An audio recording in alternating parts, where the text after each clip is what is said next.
What if I told you that no matter how you're feeling right now or what health issues you might be struggling with, there's one mineral you could start taking that would make you feel noticeably better within just one day? Sounds almost too good to be true, doesn't it? That's what I thought too, until I spent some time talking to today's podcast guest, Dr. Carolyn Dean.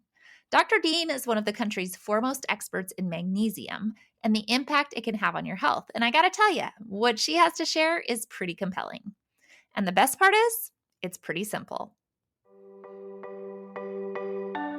Welcome to the Feel Better, Live Free podcast brought to you by Thinlicious. I'm your host, Ruth Sukup, and here we'll talk about everything from the science of weight loss to practical tips for making your health a priority in the midst of a busy life.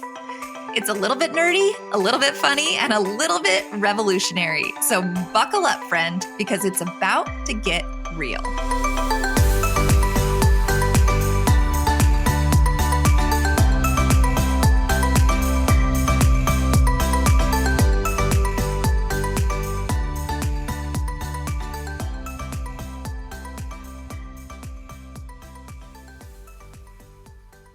Hey there, and welcome back to the Feel Better, Live Free podcast. For those of you who don't know me, my name is Ruth Sukup, and I'm the founder of Thinlicious and the creator of the Thin Adapted System, as well as the New York Times bestselling author of 7 books. And today we're going to be chatting with Dr. Carolyn Dean, who is a physician and naturopathic physician, as well as one of the country's leading experts in magnesium and the author of the new book, Magnesium, the Missing Link to Total Health. And today she's sharing some details about the impact magnesium can have on your health, including why so many of us are magnesium deficient and the steps that you can take to immediately start feeling better. Like I said, it's pretty compelling. So without further ado, I am very excited to be able to introduce you to today's podcast guest, Dr. Carolyn Dean. Carolyn, thank you so much for being here today. I'm so excited to talk to you. Thanks. Thank you, Ruth. I've been listening to your podcast, and you've been interviewed quite a few times by my friend Michael Sandler. So that was fun. And the other, well, anyway, I'm just jumping in. You go ahead. It's your interview. Well, I'm here to find out what you have to say. So why don't we just start with understanding who you are, what you do, kind of, and how you got to be doing what you're doing now. Right. I'm a medical doctor and a naturopath, but I think I'm a naturopath at heart. I did my medical training first, and they didn't dissuade me from wanting to help people with lifestyle and just more positive thinking, non-drugs. And that was back in the mid-70s when I went to med school. And there really wasn't that much information about alternatives. There was no health food store in the city where I did my medical training, which was Halifax, Nova Scotia. So I wasn't deterred by what I learned in med school, although it was all drug oriented, and they laughed at me because I made my own yogurt, and they laughed at me when I was puncturing an apple with acupuncture needles because that was my elective. I found an anesthesiologist in the hospital, a Chinese gentleman who was doing an acupuncture clinic after hours. So he said to me once, yeah, I do all this medical stuff and kind of, interfere with people during the day, but then I make up for it when I do my acupuncture.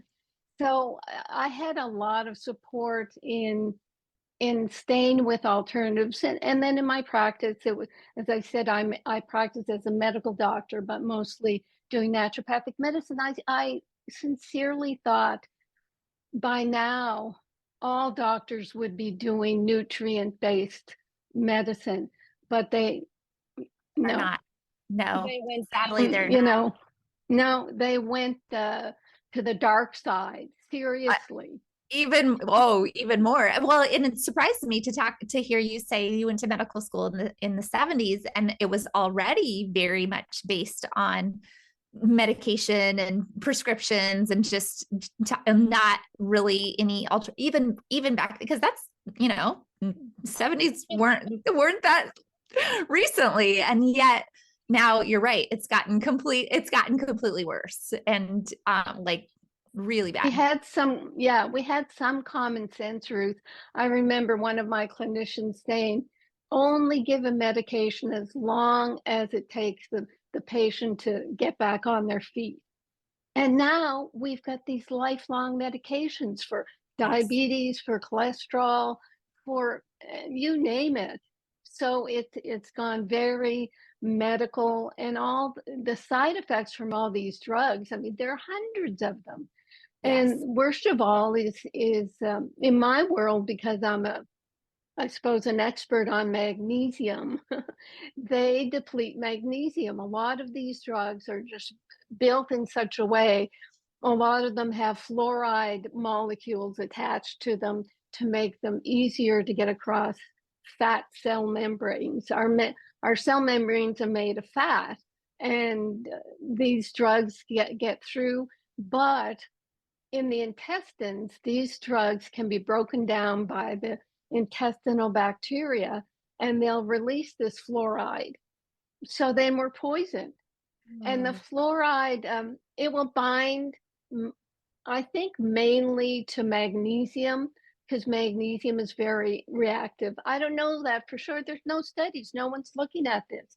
It's my conjecture that because chemically magnesium will bind to fluoride, you get an MgF2, and that compound called stellate deposits in tendons and joints and ligaments. And what's the box warning on ciprofloxacin, which is a fluoride drug? It's tendon rupture. Hmm. People will take, a lot of athletes will take Cipro. They're giving it, oh, I've got a cold, I've got a game coming up, give me a drug. They take Cipro, and sometimes it's on one prescription, sometimes it's cumulative, and they end up with tendon rupture. And we see that. I mean, I'm sure you've had clients who've had tendon rupture, and it could be from a fluoride drug. So anyway, the drugs are not good. So what No. we do is try to use nutrient building blocks so that the body is strong, so that it can recover from illness or injury. I had a horrible fall a few months ago. I crashed on my elbow and my knee. Didn't break a thing. Hmm. I swelled. People thought pictures of my arm were my leg Oh, because it wow. was so swollen. And you recover. I'm 75. I should have broken many bones. And it, it's a testament to how I live my life and my nutrients that I didn't. And that's what I want people to learn, that there are building blocks, and they're the basics. They're your vitamins A, B, C, D, E, what else? And then your minerals. And like I said, I'm really fond of magnesium. And what I've done with the mineral world is created a picometer sized stabilized ionic form of all the minerals I work with, so that they're immediately absorbed into the cells. They don't run out in the bowels or the urine. So the body gets what it needs, and it doesn't have to be high dose. So you get your magnesium, your calcium, of course, but in our world, we have too much calcium. Women are told to take calcium supplements to protect their bones, but they're not told about magnesium and boron and molybdenum, all the different minerals that go to make the bone, and collagen. And that means vitamin C, whole food vitamin C, and ascorbic acid. If you want your ligaments and tissue in your body in general, you need your collagen. I mean, as we age, what gravity does to us is magnified if we don't have enough collagen. Hmm. So they're just basic building blocks. But see, what I've discovered is, and I've written it in this book, I have 65 medical conditions that can really be magnesium deficiency. And if we don't treat them with magnesium, then we give drugs, and then the drugs make us worse. So Yes. we've gotten into this terrible bind. And right now, I'm not, as you've heard, I haven't mentioned any brand names of my products because the FDA won't let me say that my formulas can help people treat or prevent disease. Hmm. So we depend on podcasts like yours for us to get the information out there, for Huh. people to understand that, with magnesium deficiency, you can have acid reflux, you can have Alzheimer's and angina and atherosclerosis and anxiety. I mean, look at the anxiety in our world, anxiety and panic attacks, and even depression. And I've heard your story. I know what you've gone through. And if I could have only had you and, soaked you in Epsom salts and gave you magnesium and some B vitamins for sure, you would have had an extra level of coping so that you didn't have to face what you face. So there are brain effects with nutrients. And instead of giving the nutrients, the minerals and the simple vitamins and omega-3 fatty acids, and of course vitamin D, then we're faced with symptoms that then we either take drugs for, or we take a whole host of herbs and you know whatever, ashwagandha and herbs that, if they're not organic, they're not safe to take Yeah. because So we've got can I interrupt yeah. you for just a second, and we can maybe back up a little bit, because I feel like we talked about a lot of things all at once. And I'd like to break it down just a little more, like, methodically, for people who are listening, for who this is like all brand new information, right?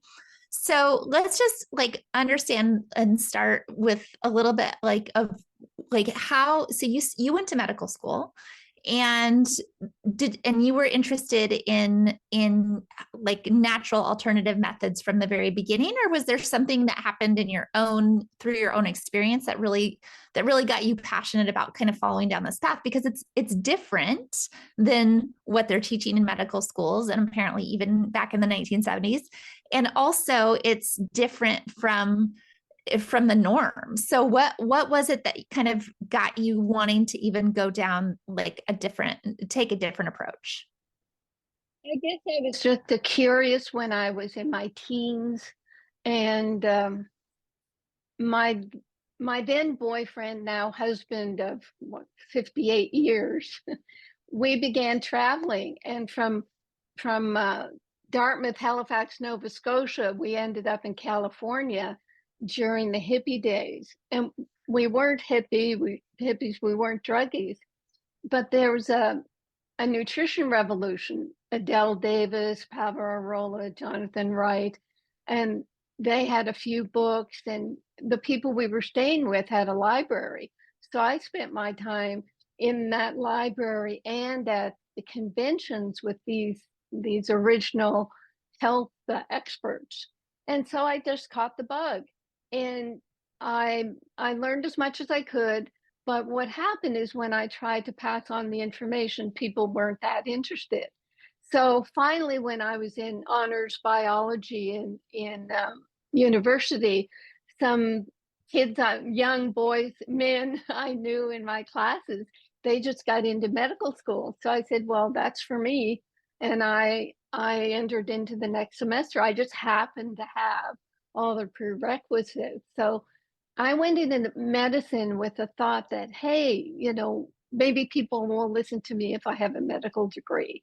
Ah, But as I already said, I mean, I was sort of castigated because I spoke natural things. I would say, well, I just read this paper that breast milk is better than bottled milk.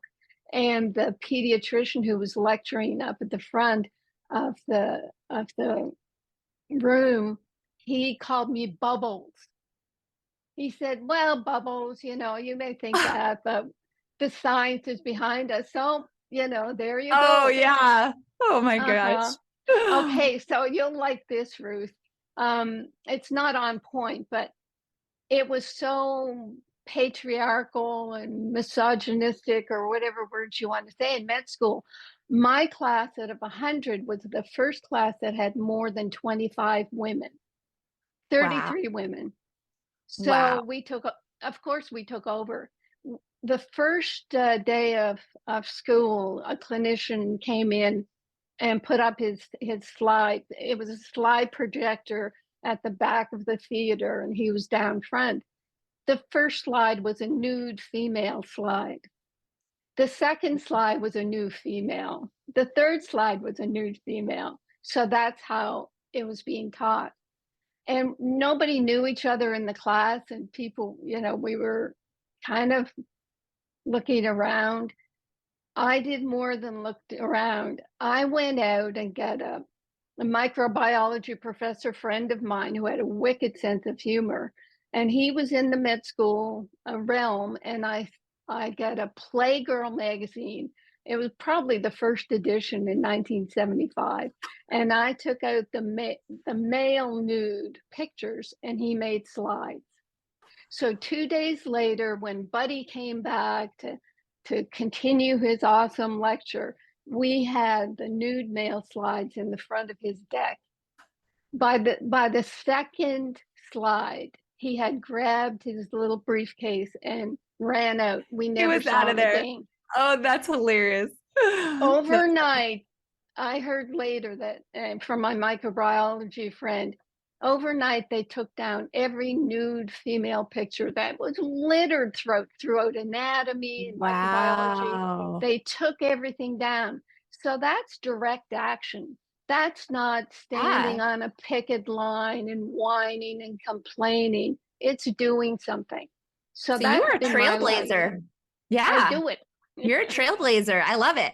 Okay. So now let's talk a little bit more about the minerals and the vitamins and these things that, right, the pharmaceutical companies don't want us to talk about because they want us to take the medication. And now, like you pointed out, they want us to be taking medications for the rest of our lives. They don't, I mean, that's the whole goal, right? Is to get us not just taking the drugs, to take the drugs for as long as they can possibly get us to take them, preferably for life, because that's how they make the most money.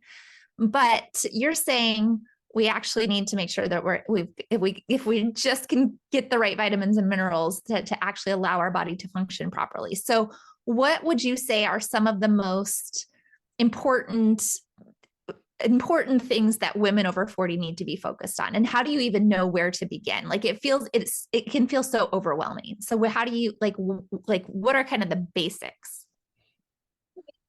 We start saying to people, and I say we by myself and my customer service, and I have a online radio show every Monday. And the message we put out is the worst is over because you're here. And what we start with is magnesium. Mm-hmm. And magnesium is necessary for 80% of known metabolic functions in the body. All Wow. the enzymes, everything from head to foot. Magnesium is necessary to make muscles and nerves work. And how they do that is a nerve cell or a muscle cell will be opened up, the cell mineral ion channel will be opened up to allow a little bit of calcium into the cell to allow it to fire off and create the action potential. And then so when that's happening, the cell is closed down, and then magnesium opens the cell up and the calcium comes out. If you don't have magnesium for this function, the cells kind of get floppy and the calcium just drives itself in, causing twitching and spasms and burning and irritation and tightness and brain fog. And we have 600 muscles. We have 45 miles of nerves. So any of that can be affected. The eye twitching that I'm a magnesium deficiency person, poster child. So I had the eye twitching and, swallowing problems, heart palpitations, leg cramps, Charlie horse, restless legs, tight shoulders. insomnia, headaches. All of those are symptoms of even migraines. Fortunately, I didn't have migraines. So all these symptoms of the nerves and muscles. And then you get to the metabolic enzymes that magnesium works with, and that would be the digestion, how our insulin is delivered to help the glucose get into cells, just how cholesterol is made. The drug statin, the cholesterol suppressing drugs, they work on the same enzyme that magnesium balances. So statins will kill this HMG CoA reductase. They'll kill it.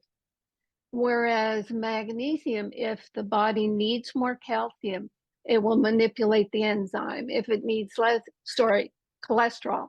If it needs more cholesterol, it will manipulate the enzyme and vice versa.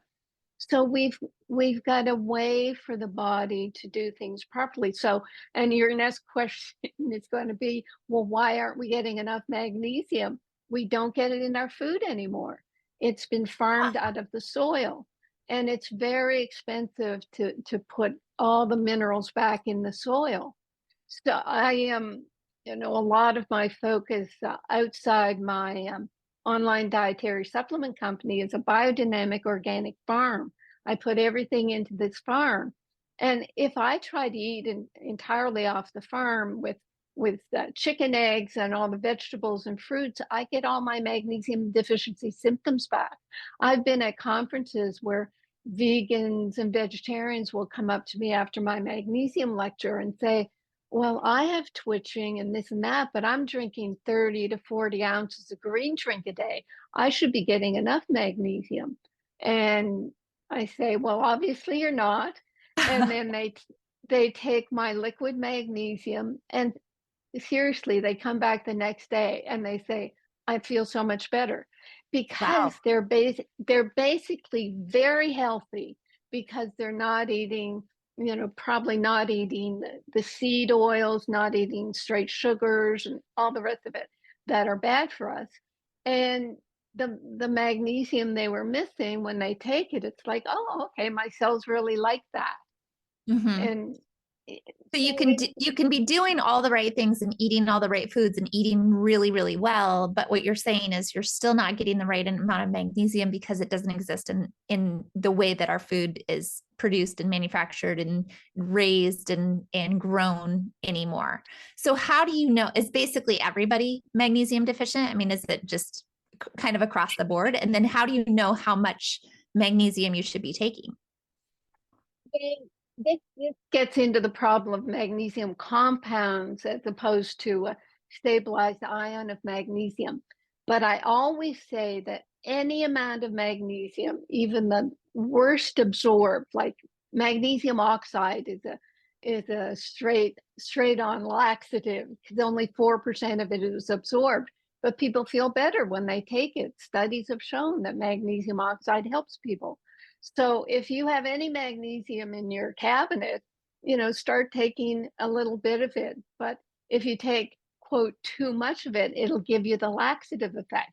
And a Ah, lot of doctors would say, well, if you get the laxative effect, then that's enough. Your body has absorbed enough. That's not the case.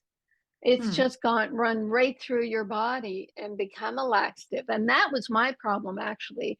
When Random House asked me to write my Miracle of Magnesium book back in 1999, I saw all my symptoms in the research I was doing. I ran out and got a bottle of magnesium because I wanted more than was in my multiple.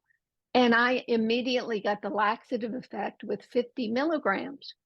So I had to go on a 10-year search for a company, and finally I found a chemist who would make a non-laxative stabilized ion of magnesium, and it's the only one that's available. And so it's my mission to let people know about this. But like I said, any magnesium is going to help. But if you're on a half a dozen drugs and feeling all the symptoms head to foot, you need more magnesium. That's not going to make the laxative effect. Magnesium compounds, when they get into the bloodstream, they will disassociate, it's called, into the two parts, magnesium and the citric acid, the magnesium and chloride, magnesium and the glycine. And it's only separated for a split second. And it's only in that split second where the ion of magnesium will jump into a cell and do its work. But, there are trillions of, well, tens of trillions of cells in our body. So, there's always something happening. But we have gotten to the point now with our chronic PTSD as a country, as a world, the horrible diet that people are eating, the massive stress, the lack of minerals in our water that we have to supplement.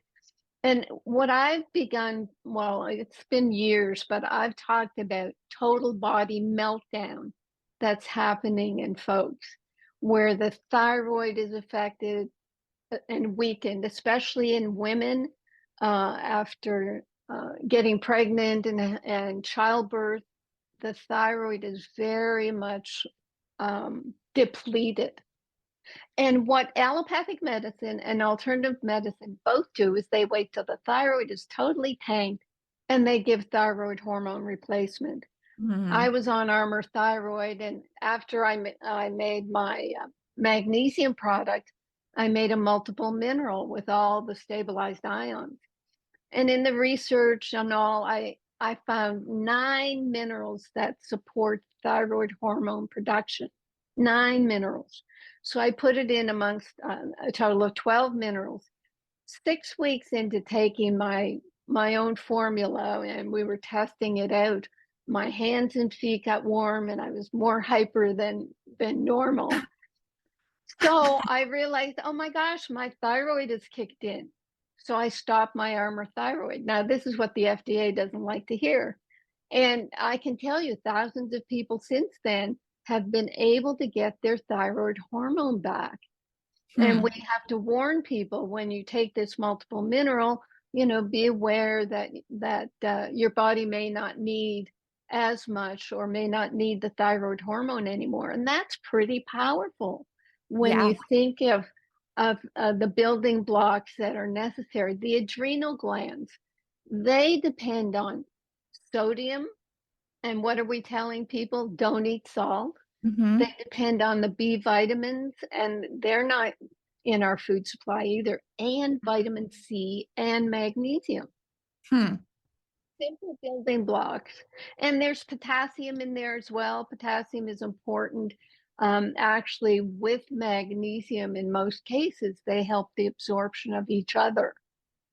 So then you have the sex hormones. When the thyroid is weakened, it drags the adrenals and vice versa. And then there's a drag on the sex hormones. Perimenopause, I don't think it is normal. It's just been a name that's been given to women who I think have total body meltdown, and they're just dragging on their thyroid and their adrenals and just feeling horrible. Yeah. But the sex hormones depend on magnesium, boron. There's a whole list of basic minerals that the sex hormones depend on, as well as cholesterol. So magnesium, you're saying, affects cholesterol as well? Yeah, absolutely. So the different types of magnesium, this is fascinating to me. So which is the type of magnesium that people should be taking if the magnesium is causing deficiency? Yeah. Yes. Yeah. So the marketing of magnesium in the past, 10, 15, 20 years.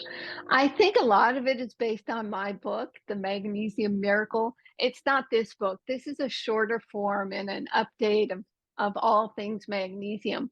But if you look at the marketing of a lot of these magnesium compounds, they'll reference my book or me. And what they've tried to do is say, oh, magnesium L-threonate on the front of the label, 2,000 milligrams. And you think, oh my gosh, 2,000 milligrams of magnesium, I'm all set. Turn the label around. Oh, I have to take 3 capsules in order to get only 144 milligrams. Oh my gosh. So this kind of advertising. And then they do the magnesium L-threonate people. They did a study on rats and said it was 7% more absorbed into the brain than a magnesium citrate. Based on 7%, they've convinced the public that they're the only magnesium that can get into the brain. Any magnesium in its ionic state, when I said it dissociates, it will pop into the brain. So Mm-hmm. they've really, and it's an expensive product as well. They've really done a disservice to the public. It's heavily marketed. It's comes out of China. We don't know what's going on with it. And in some instances, they try to say that threonate is like threonine, which is an amino acid that's good for the brain, but it's a threonate, which is a derivative of vitamin C. So it has Hmm. nothing to do with anything. And the marketing of all the others, oh, well, you can get a magnesium malate and that'll help if you've got fibromyalgia. And the taurate, magnesium taurate will help the heart. And the glycine in magnesium glycinate will help the gut. But if it's a magnesium deficiency that you want to take care of, you want the magnesium. You don't want the taurate or the malate, and that's why I have the stabilized magnesium ion, 300 milligrams per dose, straight magnesium. Whereas you take a 500 milligram capsule of a magnesium compound, the magnesium part is 50 to 75 milligrams, and the rest is the add-on. All the other stuff.